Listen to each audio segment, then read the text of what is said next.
Good morning and welcome to the Daily Cyber Briefing for Thursday, the 13th of March. I'm Stephen Ridgway.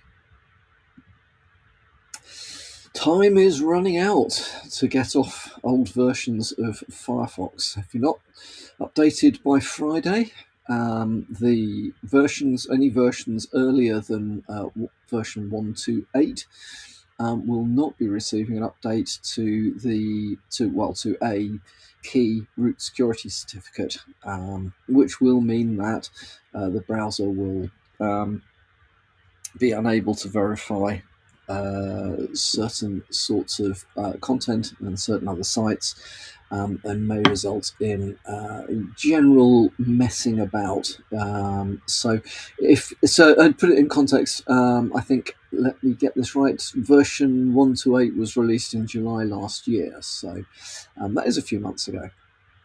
So if you're using Firefox and you are on versions earlier than 128, then if you want to continue using Firefox in a trouble-free way, then upgrades are needed. Facebook has disclosed vulnerability in Freetype 2 that's being exploited in attacks. So the Freetype's a popular open source font rendering library. It's able to render things like TrueType fonts and OpenType fonts and other bits and pieces.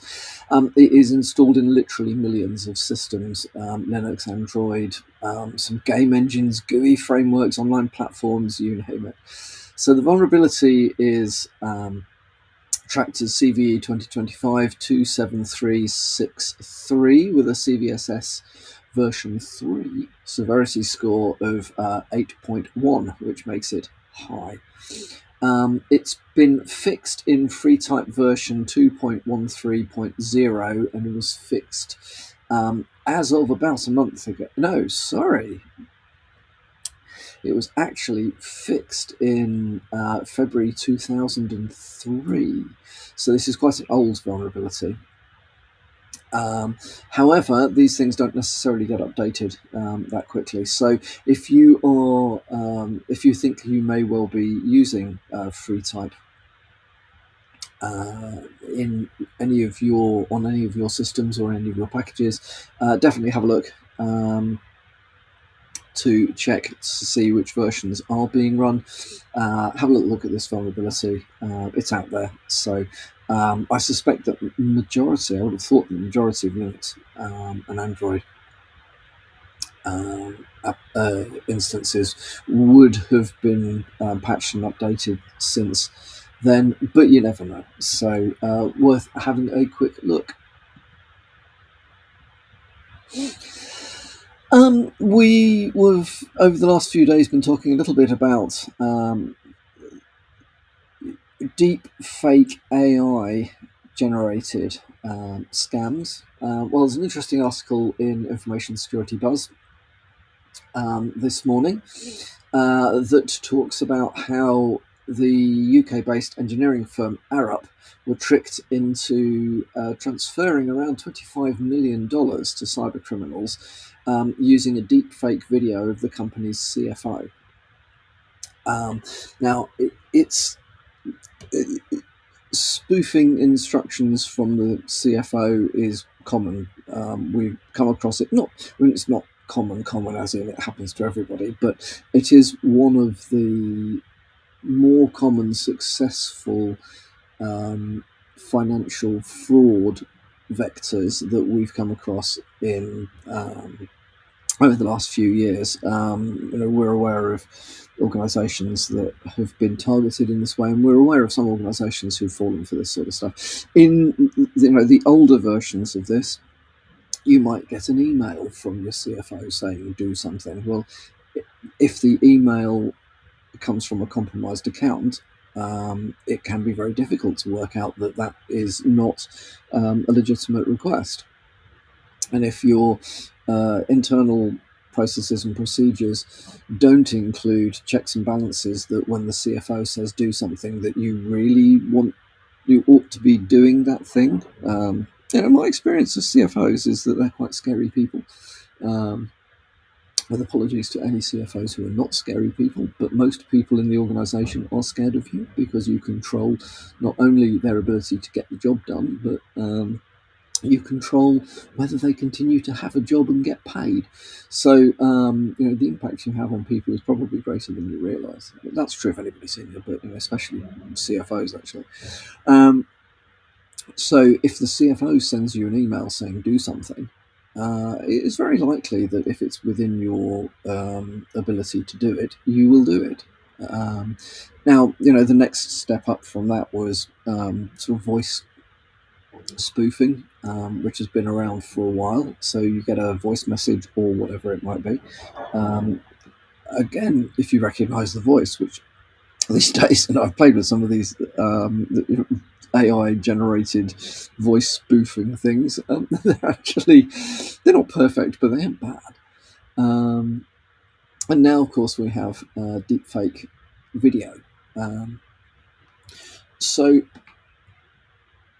according to KnowBe4, somewhere between 70 and 90%, I would say more like the 70% end of it, 70, 80%. But anyway, the report says 70 to 90% of all successful security attacks include some form of social engineering.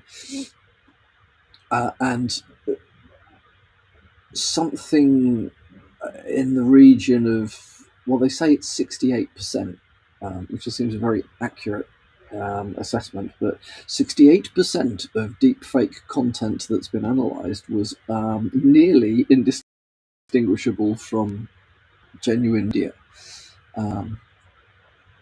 So 68% of the time, the media was 100% indistinguishable from. No, this is like, we're getting a bit silly here. But what we are talking about is, though, at the moment, it is not easy to identify deepfake content. We spoke, I think it was yesterday, even about how the fact that humans do get very good at identifying what's real and what isn't real. They learn to pick up on all sorts of very subtle signals. It's probably an evolutionary trait. Very useful for the survival of humans early in their existence.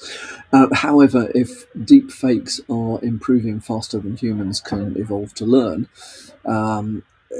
that is a challenge, which may well be part of what we're seeing today. So, why does this matter? Well, it matters because it is important for cybersecurity to go beyond the technical. There isn't much you can do from a technical perspective to stop things like spoofed, emails from compromised accounts, other than stopping the compromise. Once the compromise is there, things are liable to happen. So you've got to think about where you are in the kill chain and adapt your defensive mechanisms appropriately. And the further towards the objectives the attacker is, the harder it is for the defender to actually do anything.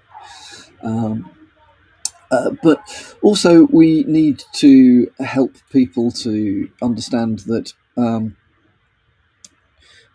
traditionally, the most effective, really, not efficient, but the most effective way of verifying a command is to see the person giving you the command give you the command. We now need to be very cautious in a world which is increasingly remote working, that if you are seeing somebody on video, is it really that person? So be prepared to build in checks and balances in your own processes.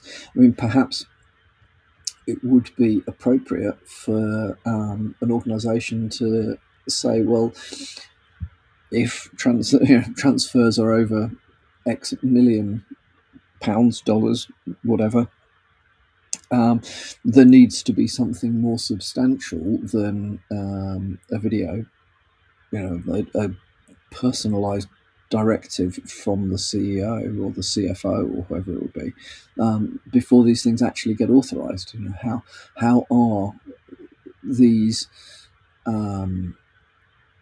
very large financial transactions actually approved? demonstrates, I think, that a lot is still taken on trust, whereas there should be perhaps something more solid behind it. Think about it. Okay, and finally from me, you know that one of my other great concerns at the moment is the uh, lack of control that we really have over AI. Well, interestingly, um, humanoid robots are also in this category of, are we really in control, and what happens if we're not? Well, in a Lunar New Year festival in China, a humanoid robot exhibited aggressive behaviour towards spectators. The concept was the robot was there to interact with people. Um, some festival attendees reached out to interact with the robot, and suddenly it lunged at a spectator, swinging its arms in what was described as an aggressive and violent manner, mimicking human behaviour. Um, so, whilst the staff intervened and prevented the injuries, it is a very interesting error, I suppose, in the behaviour of that particular robot. It was not supposed to do that. It had been designed to interact with humans nicely. They're saying, oh, programming error, blah, blah, blah, this problem, that problem, whatever it might be. But the point really, in my mind, is you think you understand what boundaries you put in place to this stuff, um, but you haven't really. And um, when you introduce AI to that, the boundaries that you've put in place for AI may, in inverted commas, choose to work around those things. Don't forget AI and combining AI with robots, I think, is a fascinating idea. Potentially a bit scary if they'll turn on humans, and why would they not? Okay, that's all from me for today. I hope you have a good Thursday. There will be no briefing tomorrow, so I will speak to you all again on Monday morning.